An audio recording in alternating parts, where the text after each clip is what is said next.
दिल्ली में संघ प्रमुख मोहन भागवत और ऑल इंडिया इमाम एसोसिएशन के प्रमुख इमाम उमर अहमद अलियासी की मुलाकात हुई और यह कहा जा रहा है कि मुलाकात हिंदू मुस्लिम समुदाय के बीच संवाद बढ़ाने के जोर को लेकर की गई, लेकिन विपक्षी पार्टियों ने इसके पीछे सियासी मकसद बताया, क्योंकि बिहार से लेकर बंगाल तक के चुनावी घमासान मचा हुआ है और देश में वक्फ कानून से लेकर बुलडोजर एक्शन और SIR तक जिस तरह का माहौल बना हुआ है, ऐसे में राष्ट्रहित का संदेश मुसलमानों तक पहुंचाने और बिखरते वोट बैंक को जोड़ने की कोशिश में ऐसी मुलाकातें और कोशिशें लाभप्रद हो सकती हैं।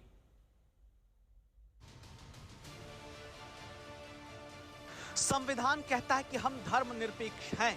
सियासत कहती है कि वोटर का रंग हिंदू और मुसलमान है।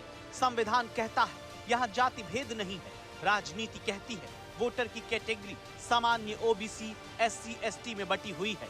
संविधान कहता है देश में लिंग भेद नहीं। सियासत पहचानती है वोटर में महिला वर्ग अलग, पुरुष वर्ग भी है। संविधान कहता है कि राष्ट्र की एकता के लिए आत्मार्पित किया गया। सियासत पूरब पश्चिम उत्तर दक्षिण के नाम पर बट गई। राजनीति के चक्कर में बटते समाज से राष्ट्र की एकता अखंडता को पैदा होते खतरे को खत्म करने के लिए दो बड़े नेता दिल्ली में मिलते हैं, जिसमें संघ की ओर से संघ प्रमुख मोहन भागवत, दत्तात्रेय होसबोले, सुनील आंबेकर, कृष्ण गोपाल, इंद्रेश कुमार जैसे पदाधिकारी होते हैं। ऑल इंडिया इमाम ऑर्गेनाइजेशन की तरफ से 5 लाख इमामों के प्रतिनिधि उमर इलियासी 60 अन्य इमामों, मुफ्तियों, मोहत्तिमों के साथ थे, जो उत्तर प्रदेश, उत्तराखंड, हरियाणा, गुजरात, दिल्ली समेत पूरे देश से पहुंचे।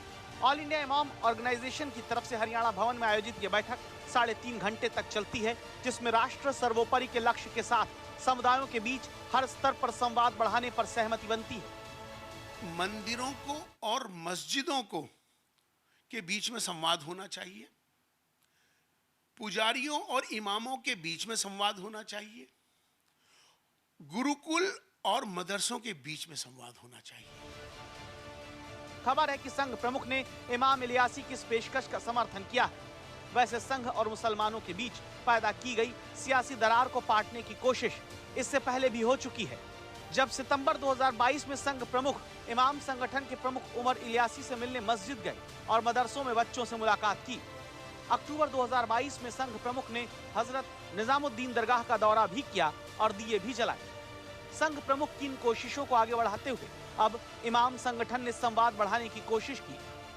ये काफी सालों से RSS को हमेशा मुसलमानों का दुश्मन बताया गया और मुसलमानों को ये कहा जाता रहा कि आप RSS से दूरी बना के रखिए, ये आपकी दुश्मन है। इन्हीं गलतफहमियों को दूर करने के लिए तो ये संवाद हुआ है।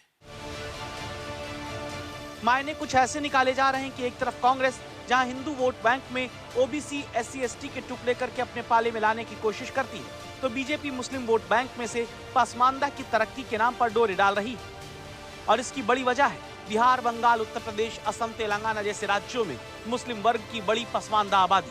पसमानदा मुस्लिम भारत की कुल मुस्लिम आबादी का करीब 80 से 85% तक माने जाते हैं और इस आबादी का वोट बीजेपी विरोधी दलों को मिलता रहा, लेकिन इनकी तरक्की नहीं हो सकी।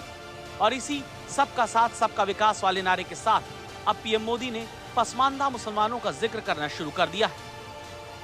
मुसलमान भाइयों में जो हमारे पसमानदा भाई बहन हैं, जो पिछड़े हुए हैं, मैं उनकी बात करता हूं।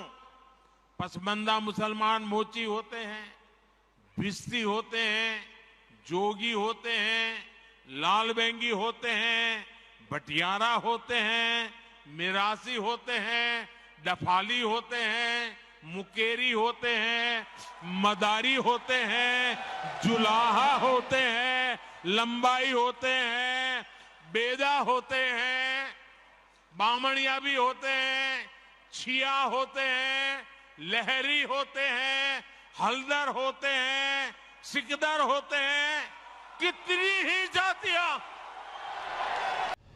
बीजेपी का टारगेट पसमानदा है, क्योंकि केंद्रीय योजनाओं का फायदा उन तक भी पहुंच रहा है, लेकिन उस हिसाब से मुस्लिम वोट बीजेपी को नहीं मिल रहे। 2009 के लोकसभा चुनाव में बीजेपी को 4%, 14 के चुनाव में 9%, 19 के चुनाव में 8% और 2024 के चुनाव में 8% मुस्लिम वोट ही मिल सका। ऐसे में जब लोकसभा में बीजेपी के नंबर घटे और विधानसभाओं में विपक्ष के जाति कार्ड का नुकसान दिखा, तो संघ की तरफ से पसमानदा को जोड़ने की कोशिश जोर पकड़ती जा रही है। इसमें अब संघ की ओर से मिलन कार्यक्रम, सद्भावना भोज कार्यक्रम, मुस्लिम मोर्चा संवाद, ईद मिलन समारोह जैसे कार्यक्रम हो रहे हैं। हालांकि 2 साल पहले 2023 से ही संघ ने मुस्लिमों तक पहुंचने के लिए पहले चरण में 14 राज्यों के 64 जिलों में आउटरीच प्रोग्राम शुरू किया। इनमें जम्मू कश्मीर, दिल्ली, गोवा, हरियाणा, पश्चिम बंगाल, उत्तर प्रदेश, तमिलनाडु, तेलंगाना, मध्य प्रदेश, लद्दाख, महाराष्ट्र, केरल और बिहार शामिल थे। ऐसे में जब सामने बिहार और बंगाल के चुनाव हो और विपक्ष वक्फ बिल से लेकर बुलडोजर तक के मुद्दे पर मुसलमानों के अंदर बीजेपी के खिलाफ माहौल बना रहा है, तो उस नुकसान को दूर करने की कोशिश अब संघ की तरफ से भी की जा रही है। दिल्ली से पीयूष मिश्रा के साथ आज तक ब्यूरो।